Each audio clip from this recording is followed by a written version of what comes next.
Welcome to the Fit 15 podcast show, where you'll find health and fitness inspiration, motivation, and information shared in 15-minute episodes. Tune in while getting a move on to make leading and enjoying the benefits of a healthy lifestyle almost too easy. It's the Fit 15. And now your host, Catherine Basu. Welcome to the Fit 15 podcast show. I'm your host, Catherine Basu, and today's episode of the Fit 15 is scheduled to go live on Monday, October 1st, 2018. So you have not one, but two, at least if you're listening to the podcast the day it's going live, reasons to commit or recommit to your health and fitness goals. Now, if it's not Monday, October 1st when you're tuning in, you can still recommit to your goals with us, but because it is the start of a new week and the start of a new month, I have not one, but two guests, double the motivation for you today. I'm really excited to share more about my guests with you. But before I do, I wanted to mention two things. Number one is totally unrelated to today's podcast episode, and that is that we're hosting a fun, free fitness challenge over at Fit Armadillo, the sponsor of the Fit 15 podcast show. It's a tongue twister. The sponsor of the Fit 15 podcast show and my fitness company. So stay tuned until the end of the podcast to learn more about that.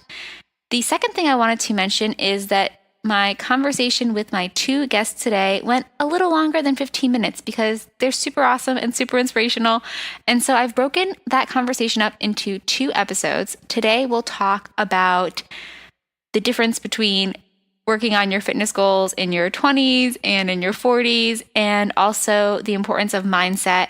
We'll continue a little bit about that mindset piece tomorrow, so be sure to subscribe so you won't miss that. And then also talk more about how to work on your goals as a couple, which is something that I know people can struggle with. So really excited to share today's episode with you, tomorrow's episode, and to have some of you join us in that fun, free fitness challenge at Fit Armadillo. So if you're tuning in, I hope you will get up and get moving with us. If you tune in and don't have that much time, listen to that little chime I'll play at 7.5 minutes into the episode and turn around and you'll easily get in 15 minutes of fitness. All right, back to today's episode. Who are my awesome guests? My guests today are Catherine, who spells her name properly, Catherine. It's a little Catherine joke for you. And Donald Wygal, who are a married couple from Los Angeles, California, and the co-hosts of the We Only Look Thin podcast. Having spent the first 18 years of marriage on a never-ending roller coaster of codependent disordered eating, fad diets, secret eating, weight loss gimmicks, and restrictive diets, these two finally got their health goals synced and sustainable in 2016 and have lost a combined, wait for it, 255 pounds. The pair started the We Only Look Thin podcast in 2018 as a way to share their experiences in overcoming codependent disordered eating, with a lighthearted message of incorporating sustainable changes and taking accountability for one's choices instead of being victims of circumstance. Donald and Catherine make it clear that there is no finish line to weight loss. Their weekly podcast tackles sensitive topics such as secret eating, bulimia, and weight regain, while also injecting a bit of comedy to the often serious subject of weight loss. Catherine and Donald, I'm so excited to get to chat with you one-on-one or one-on-two. Thank you so much for being my guests today. Thank you so much for having us. We're excited as well. Awesome. So I know I can't see you right now, even though I have met you before. And the guests or the listeners can't see you because they're just listening, but you guys only look thin, right? We do. People say that all the time. I have lost about 150 pounds, and to anyone who would see me today, they might think, wow, that's a thin person. But really, on the inside, I'm not. And neither is Donald. Are you, Donald? No, I'm just pretending to be a thin person. I've lost a little over 100 pounds, and I wear medium T-shirts now, but I still feel like the guy who wore the double and triple X's. So I know you guys talk a lot about that whole concept of, your outward appearance versus how you feel on the inside and how that affects your day-to-day progress as you go through, maintaining your weight that you've achieved through all your hard work. And we can definitely talk about that. But one thing I wanted to maybe focus on, since we have such a short episode and I've built two of you and you've done such a good job of sharing your stories on your own podcast show, We Only Look Thin, which everyone should go check out, is maybe you could talk to us about the difference between your health goals when you're in your 20s versus your health goals now that you're in your 40s, and maybe even how you've been able to achieve your progress here in your 40s, which is something that a lot of people think is impossible. Totally. Well, I started this last time journey maybe 3 months before Donald, so maybe I will go first. Sure. Donald and I have been married for 20 years, and we enabled really bad behaviors for about 18 of those years, didn't we, Donald? Yes, we certainly did. We were professional couch potatoes and personal enablers, and I think both of us went up and down the scale probably 20 times in 20 years. I know in my 20s, getting my first desk job and eating, fast food and, Cheesecake Factory lunches every day in my 20s, I would, eat a 1,500 calorie a day lunch and then go upstairs and go to the 24-hour fitness and think that doing 20 minutes on the elliptical would forgive all of my lunchtime sins. And I sort of saw weight loss as a punishment sort of for my bad behavior. And I kept sort of wanting to fit into clothes. So I would drop 20 pounds just so that I could fit into my size 20 jeans again. And then when they'd get tight, I'd try to lose weight again. And then when they'd fit, then I'd eat more. And it was just sort of this decade cycle of just thinking short term, just sort of like, okay, well, I just want to fit back into this, or, oh, we've got a wedding we're going to be in soon. I just want to fit into the dress. So it was always kind of short-sighted. Donald, what about you? Yeah, I mean, and I think it was much more about my physical appearance and worrying about, what people thought of me back in my 20s. All right, friends, that is your halfway point reminder. If you are joining us and are going for an out and back walk, you want to turn around now. We're halfway through 15 minutes. All right, back to you, Catherine and Donald. And in my 40s, now in my late 40s, I was diagnosed with diabetes, type 2 diabetes, and it was a huge wake-up call for me. And I realized this isn't about looking good. It's about, my life and about the quality of my life. And, was I going to be the kind of person who ended up, in one of those scooters, or was I going to be the kind of person who could still walk up and down the stairs and go grocery shopping? And my doctor looked me straight in the face and said, if you don't do something about it, you're going to go blind or lose a limb, which are consequences of that. And, it was very sobering. And, in my 40s, this is about my life and the quality of my life moving forward. Mm-hmm.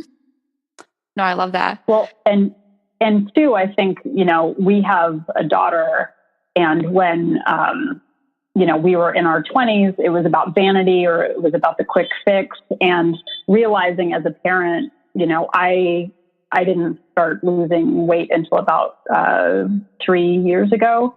And I realized I was setting such a terrible example for her.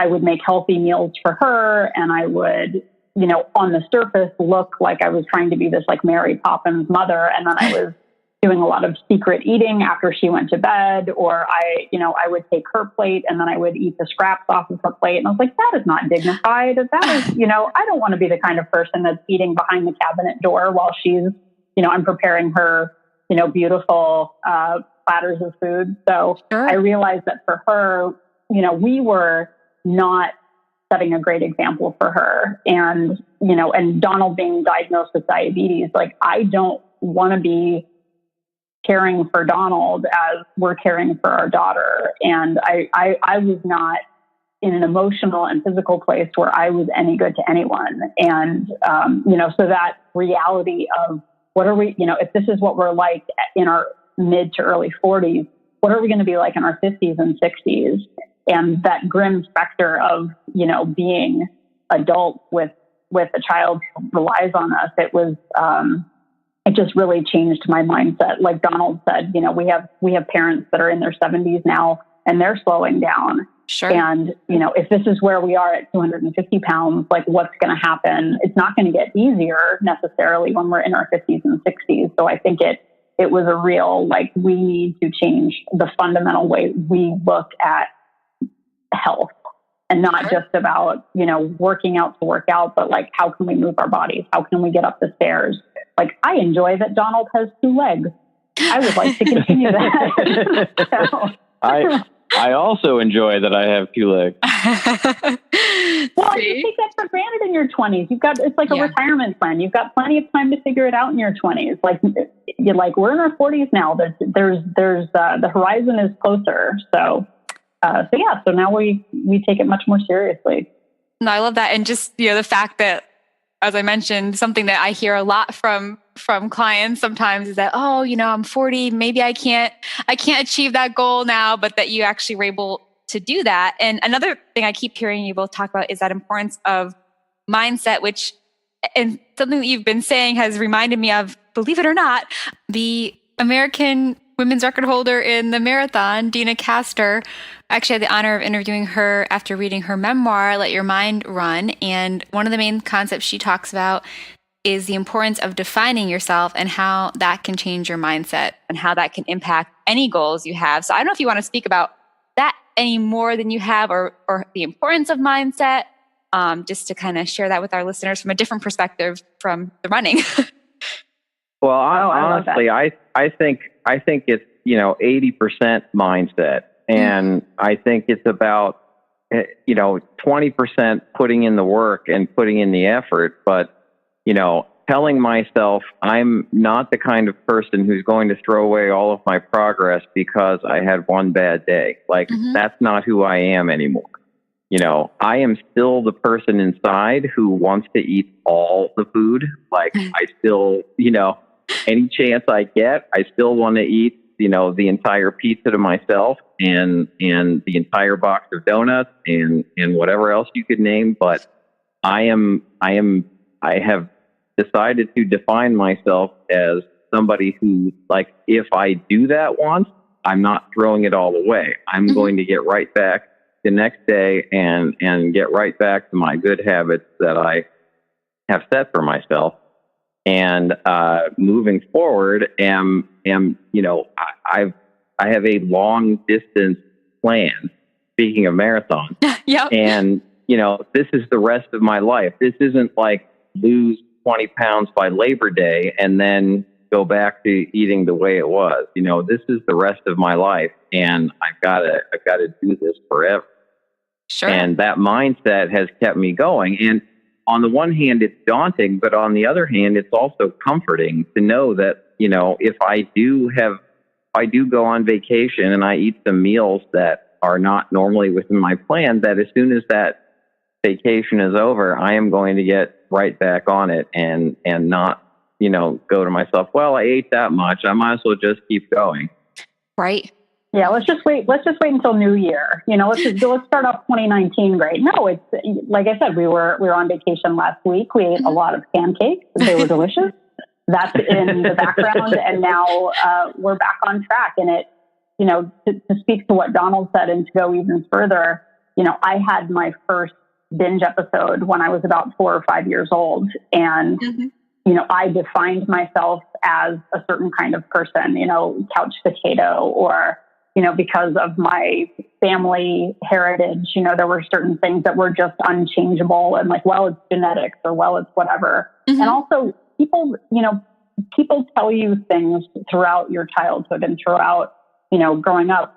If you don't get into shape by the age of 20, it's never going to happen. If you don't, if you wear white after Labor Day, something else is going to happen. Like, right. All of these things. If you get wet, you're going to cause more gremlins, like all of that. Yeah. But seriously, I spent my whole life being, if you eat a pancake, you're never going to lose, if you're not in shape by 23, it's never going to happen. If it's past 30, it's too late.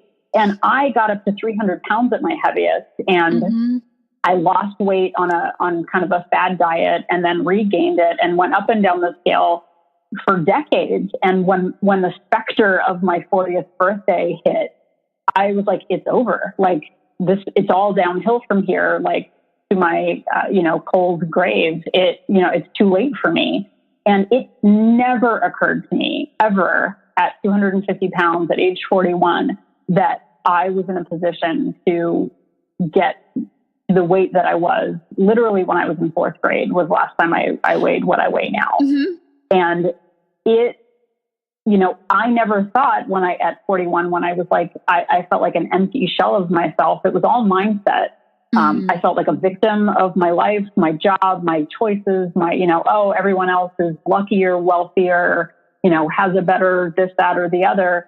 And it was all mindset. It was all what I believed. And when I, at 41, decided to start losing weight, I didn't think about losing that last 100 pounds.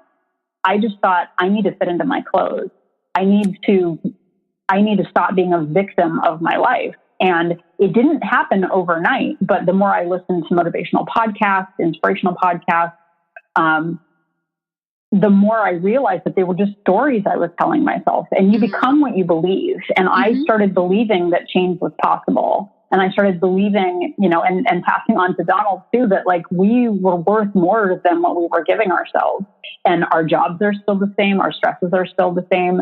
Life challenges, family, all of that is the same. But now I understand that change is possible. And 5 pounds at a time, 1 walk at a time, it's all possible. And that mindset and letting go of all those old stories that held me back. It's too late. I'm too old. I don't have time. Everyone else is more privileged than I am, whatever. Letting go of that freed me to create my best self in my 40s. And I never, ever thought that was possible. And now it is, and it's happening. So absolutely love that. Yeah, and I think another important part of mindset is not allowing the end goal to overwhelm me or overwhelm you. And you have the rest of your life to do this. And, if you have 50 or 100 pounds to lose, you don't have to do it quickly. Like you can, you lose a pound a month, and in 5 years, you're down 50 pounds, 4 years, you're down 50 pounds. Math was not my major. And, it just, you don't have to be, it's not 3 pounds a week. Like you don't have to suddenly be the kind of person who runs 6 days a week and goes to the gym every day. Like you can do it gradually, and every little bit helps. And that's the mindset that really kept me going. Like when I first got the diabetes, I thought my life is over. I won't be able to do anything I enjoy forever, and I'll have to just be the kind of person who works out in every spare moment. And instead, I just started walking. Like I just started adding 5-minute walk, 10-minute walk, started parking farther away at the grocery store, leaving my cart in place, walking up and down the aisles, and collecting steps. And it all adds up. And eventually the pounds started coming off. Hi, friends. It's Catherine Basu, your podcast show host, not Catherine Wygal, one of the awesome guests I had on today. I wanted to just pop by because I'm cutting this conversation a little short for today. So make sure you subscribe to the podcast so you don't forget to tune in tomorrow. If it's already October 2nd or past October 2nd, 2018, you can go and listen to that second half of our conversation now. If it's not, head on over to the We Only Look Thin podcast. You can find that by searching for the podcast or going to today's show notes and finding that link. You're going to get lots of inspiration from Donald and Catherine on their podcast show if you tune in there. And finally, I wanted to mention our October Fitness Challenge. What is this challenge? Basically, I'm just challenging you to do what we did last October, which is get in 1 mile a day. So over in today's show notes, you can download a little printout PDF to help you keep track of that if you so choose. Otherwise, just follow us on social media. Follow my fitness company, Fit Armadillo, on social media because that's where the challenge will be taking place. And just make sure to tag Fit Armadillo in your posts when you complete at least a mile a day, running, biking, walking, swimming, skipping, whatever you like to do, and enjoy seeing how that impacts your health and helps bring you closer to your health and fitness goals, but also your happiness. I look forward to following you during the challenge and chatting with you tomorrow. Bye. Thanks for listening to the Fit 15. For show notes and more, visit fitarmadillo.com/podcast. See you next time.